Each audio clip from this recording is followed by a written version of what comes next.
Assalamu alaikum, welcome back to my YouTube channel. Thank you so much for your love and support, my dear students. Actually, I am busy with my own exams. Now I'm totally free, and you will watch lectures regularly for the subject of curriculum development. We have completed our 2 lectures on curriculum development. Now we are going to conduct our third lecture, which is characteristics of curriculum. Characterizing curriculum involves describing its various attributes, features, and qualities. These characteristics provide a deeper understanding of what curriculum is and how it functions in the educational context. Here are several key characteristics of curriculum. आज जो हम बात कर रहे हैं वो curriculum की characters पर कर रहे हैं। अब करिकुलम की जो कैरेक्टर्स हैं उनमें क्या क्या चीज़ें हैं, वो क्या इन्वॉल्व है उसमें, वो डिफरेंट एट्रीब्यूट्स हैं उसमें, उसके कुछ फीचर्स हैं, उसकी कुछ क्वालिटीज़ हैं जो उसको उसमें इन्वॉल्व है और उसको डिस्क्राइब करती हैं।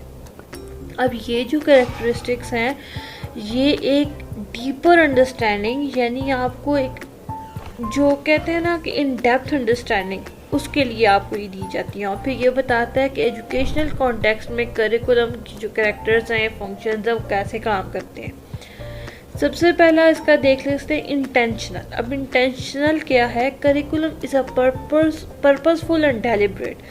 पर्पसफुल का मतलब है कि करिकुलम का कोई मकसद है, उसको बनाने का कोई मकसद है। It is design with specific educational goals and objectives in mind, reflective the intended outcomes of the educational program. ये क्या चीज़ शो कर रहा है? एक स्पेसिफिक एजुकेशनल गोल्स होंगे जिनको बेस बनाया गया होगा, जो किसी के जो ऑब्जेक्टिव्स हैं वो माइंड में होंगे, उनको देखते हुए उस एजुकेशनल प्रोग्राम को डिज़ाइन किया गया होगा।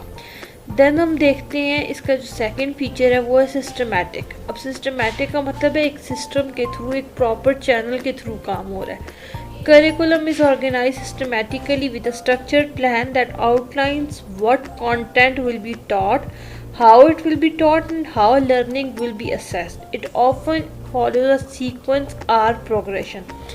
अब ये जो करिकुलम का जो सिस्टमैटिक ऑर्गेनाइजेशन चीज़ है, ये क्या है कि एक स्ट्रक्चर्ड प्लान है, आउटलाइन है, जिसमें ये बताया जाता है कि क्या पढ़ाया जाएगा, किस तरह पढ़ाया जाएगा, और जो पढ़ाया गया उसको किस तरह असेस किया जाएगा। इसका एक सीक्वेंस है। अगर हम लोग कभी भी पढ़ाने से पहले टेस्ट नहीं ले सकते। हाँ, हम वो जो टेस्ट लेंगे वो प्री असेसमेंट होगी, जिसको हम फॉर्मेटिव असेसमेंट कहेंगे। असेसमेंट के सब्जेक्ट में हम ये चीज़ें बहुत डिटेल से पढ़ेंगे। देन हम बात कर लेते हैं डायनामिक की। करिकुलम जो है वो स्टैटिक नहीं है। अब स्टैटिक का मतलब होता है एक जगह पे रुका हुआ। करिकुलम स्टैटिक नहीं है, ये डायनामिक है। ये टाइम टू टाइम अडॉप्ट होता है, इवॉल्व होता है। अब अडेप्ट और इवॉल्व होने का मतलब क्या है कि जो जो टाइम गुजरता है हमारे जो कोर्स कंटेंट है उसमें चेंजिंग्स आती हैं। ये जो चेंजिंग्स हैं वो किस लिए होंगी कि न्यू नॉलेज की बेस पे होंगी, जो नई रिसर्च की फाइंडिंग्स होंगी उनकी बेस पे होंगी, सोसाइटी में जो चीज़ें चेंज हो रही हैं उनकी बेसिस पे होंगी, और जो एजुकेशन में नए ट्रेंड्स आ रहे हैं उनकी बेसिस पर ये चेंजिंग्स होंगी। देन हम बात कर लेते हैं कम्प्रहेंसिव की। अब करिकुलम क्या है? कम्प्रहेंसिव है।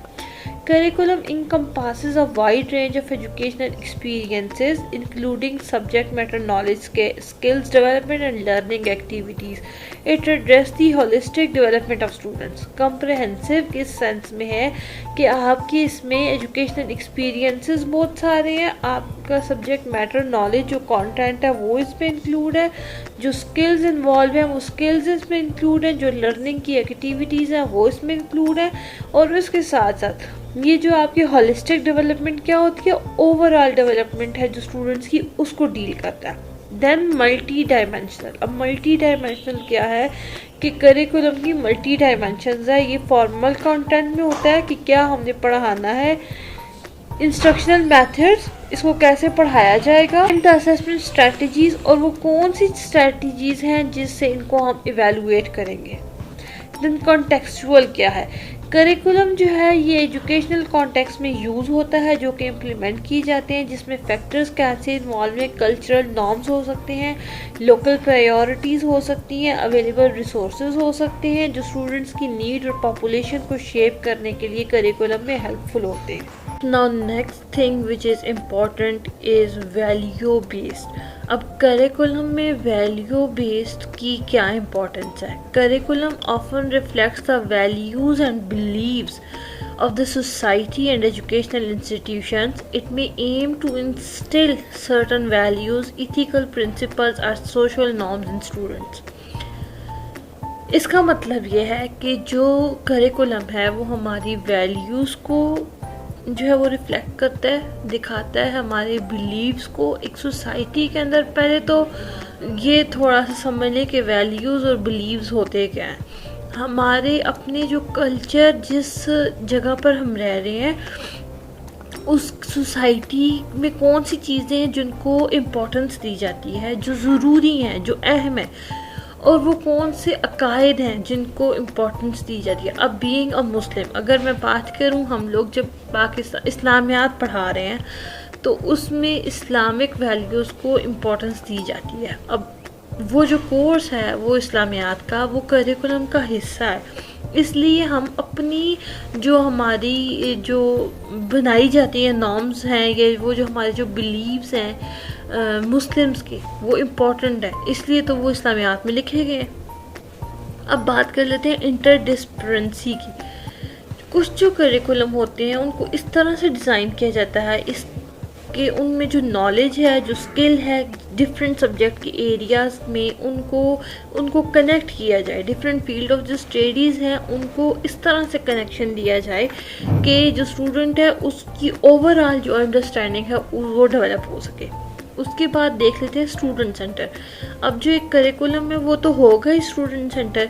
अब टीचर सेंटर और स्टूडेंट सेंटर करिकुलम में थोड़ा सा डिफरेंस है। अब स्टूडेंट सेंटर करिकुलम वो है जिसमें स्टूडेंट इम्पॉर्टेंट है।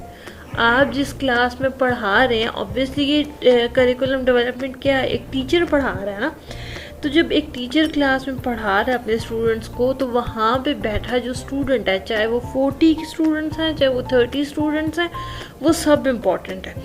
उनकी जो नीड्स हैं, उनका जो इंटरेस्ट है, उनकी जो एबिलिटीज़ हैं एक लर्नर की, उनको वो इंडिविजुअल है, वो हर एक से चेंज है।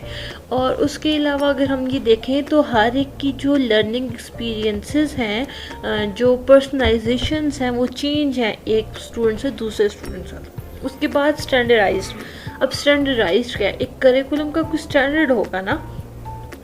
जिस तरह हम लोग ये देख सकते हैं कि एक करिकुलम है, उसके जो कुछ स्टैंडर्ड्स हैं, कुछ गाइडलाइन सेट हैं जो कि किसी एजुकेशनल इंस्टीट्यूट ने सेट की है, किसी स्कूल ने सेट की हैं, उसके जो सिस्टम है उसने सेट की हैं। तो वो क्यों है? वो इसलिए कि जो उनका एजुकेशन सिस्टम है वहाँ का, जो स्कूल का, जो इंस्टीट्यूट का, उसमें कंसिस्टेंसी रहे, यानी कि वो फ्लो के साथ चलते रहें। उसके बाद बात कर लेते हैं साइक्लिक। अब करिकुलम साइक्लिक कैसे है? करिकुलम का जो प्रोसेस है डेवलपमेंट उसकी जब हो रही होती है, जब करिकुलम बना रहे होते हैं, उसके बाद उसकी इम्प्लीमेंटेशन होती है। जब उसको इम्प्लीमेंट किया जाता है तो उसकी इवैल्यूएशन की जाती है, और इवैल्यूएशन के बाद उसको रिवाइज किया जाता है। तो सारी ये जो चीज़ें हैं एक कंटिन्यूस प्रोसेस के साथ चलती हैं। कहाँ पे हम लोगों को इम्प्रूवमेंट चाहिए, कहाँ पे जो feedback of the data of assessment है उसको कहाँ पे हमने चेंज करना है, each and everything is examined deeply for the better आप कह सकते हैं इम्प्लीमेंटेशन ऑफ करिकुलम। देन हम बात कर लेते हैं इंक्लूसिव की। अब करिकुलम को इंक्लूसिव भी होना चाहिए। अब इंक्लूसिव क्या है कि जो करिकुलम का जो डिज़ाइन है वो डाइवर्स हो। डाइवर्स मतलब उसमें हर तरह का स्टूडेंट आए। मैंने आई गेस पहले भी किसी लेक्चर में कहा था कि अगर आप एक टीचर हैं और अपनी क्लास में 40 स्टूडेंट्स को पढ़ा रहे हैं, तो आपकी क्लास में पढ़ने वाला हर स्टूडेंट हायर ऑर्डर थिंकिंग का नहीं होगा, हर बच्चा लोअर ऑर्डर थिंकिंग का नहीं होगा। कुछ बच्चे मीडियोकर्स में फॉल करेंगे, कुछ का आईक्यू लेवल अच्छा होगा, कुछ का आईक्यू लेवल कम होगा। हम लोगों के यहाँ एक टर्मिनोलॉजी यूज़ की जाती है, ये स्टूडेंट लायक है, ये स्टूडेंट नालायक है। इन केस अगर हम साइकोलॉजिकल पॉइंट से देखें तो और जो हम जिसको कह रहे थे कि स्टूडेंट लाइक है, उसका हायर लेवल जो है वो थिंकिंग का वो हायर ऑर्डर होता है, उसका आईक्यू अच्छा होता है। लेकिन जिनको हम मेंशन कर रहे होते हैं कि ये दरमियाना है, तो वो मीडियोकर है, उसको ना वो हाई अचीवर है ना वो लो अचीवर है, वो दरमियान में रहेगा। और वो मोस्ट ऑफ द टाइम जो मीडियोकर स्टूडेंट्स होते हैं उनके कॉन्सेप्ट्स बहुत क्लियर होते हैं। हम बात कर लेते हैं ग्लोबल की। अब ग्लोबल क्या है?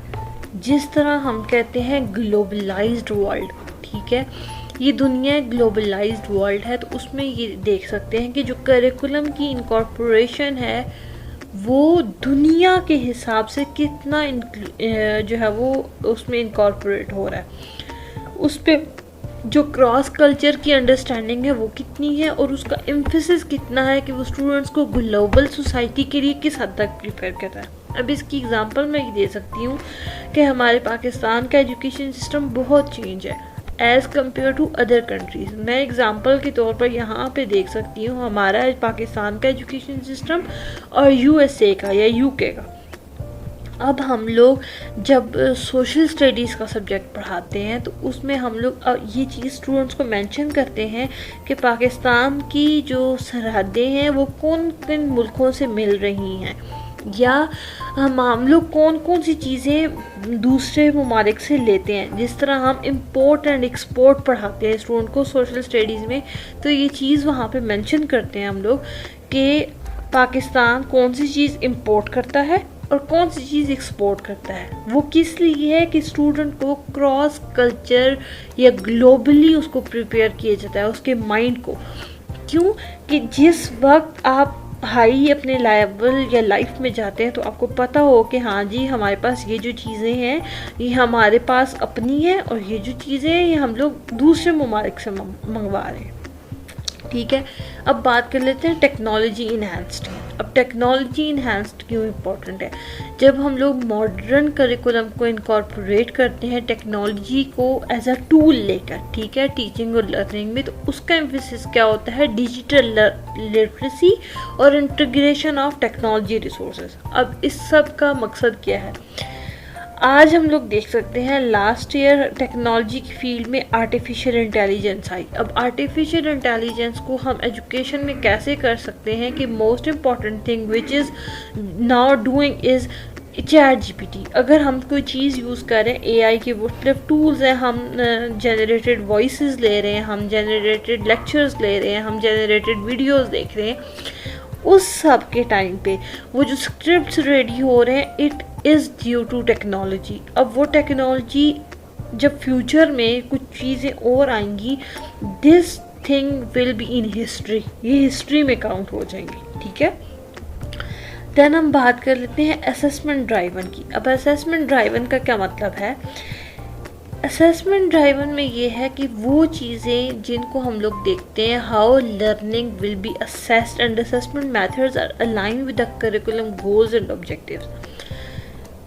इस सब में जो हम टीचर ने स्टूडेंट को पढ़ाया है उसको असेस किया जाएगा किस तरह, उसके कोई मेथड्स हैं, आप असेसमेंट के कौन से मेथड्स हैं, ये चीज़ें मुझे कमेंट सेक्शन में ज़रूर बताइएगा कि असेसमेंट में कौन कौन से मेथड्स हो सकते हैं, और उसके जो गोल्स हैं या जो ऑब्जेक्टिव्स हैं उनको हम किस तरह से देख सकते हैं, ठीक है। अच्छा, अब नेक्स्ट हम देख सकते हैं लाइफ लॉन्ग लर्निंग। अब लाइफ लॉन्ग लर्निंग क्या है? लाइफ लॉन्ग लर्निंग ये है कि कुछ करिकुलम्स हैं उनका फोकस होता है कि वो स्किल्स और एटीट्यूड्स को डेवलप करते हैं, ठीक है, वो प्रमोट करते हैं लाइफ लॉन्ग लर्निंग को। उनका एम्फेसिस होता है कि जो कंटिन्यूस एजुकेशन है वो बियॉन्ड है एक फॉर्मल स्कूलिंग के, ठीक है।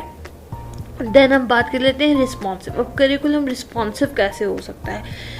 बिकॉज करिकुलम जो है वो हम उसमें इमर्जिंग इश्यूज़ डालते हैं, हम उसमें सोसाइटी की चेंजिंग्स को डाल रहे होते हैं, हम उसमें वो चीज़ें डाल रहे होते हैं जो स्टूडेंट्स की नीड्स के अकॉर्डिंग होती है, और फिर हम लोग ये भी चीज़ मेक श्योर कर रहे होते हैं कि ये चीज़ इनके साथ रेलेवेंट है। अब रेलेवेंट और इफेक्टिव कैसे है कि जो स्टूडेंट है वो जो चीज़ पढ़ आया उसके लिए फ़ायदे हैं या नहीं। अगर हम आज अपनी उसमें लिख देते हैं कि हाँ जी सुसाइड करने के ये अटैम्प्ट्स हैं और इतने तरीक़ों से इतने बंदे गए हैं, that's not relevant in for curriculum.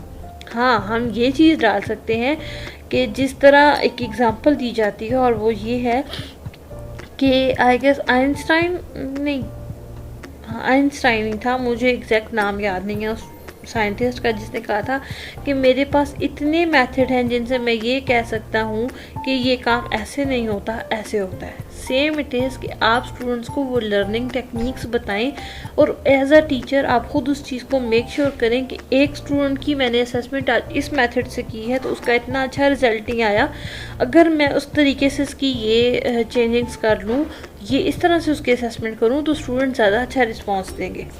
Hopes हो कि आप लोगों को आज का लेक्चर समझ आया होगा। नेक्स्ट लेक्चर में आप लोगों को मिलूंगी, तब तक के लिए अल्लाह हाफ़िज़।